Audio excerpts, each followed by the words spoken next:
D6 Enterprise Propulsion System User Tutorial, Firmware Upgrade. Run the software. Select the corresponding COM port and ESC to scan and obtain the required firmware information. Check the ESC that needs to be upgraded. Click Firmware Upgrade to select the firmware file. Click Confirm Upgrade and wait for the progress bar to complete. Upgrading status will be displayed by the LED color change. When upgrade is completed, a beep will sound and the LED will return to its original color. Upgrade via Mission Planner. If upgraded via DroneCAN protocol, can be upgraded via Mission Planner.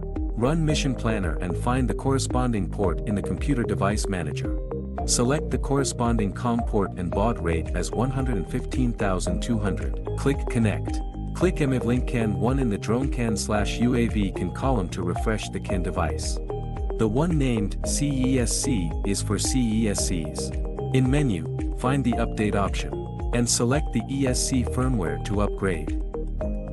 During the upgrade process, mode is software_update and a progress bar is displayed.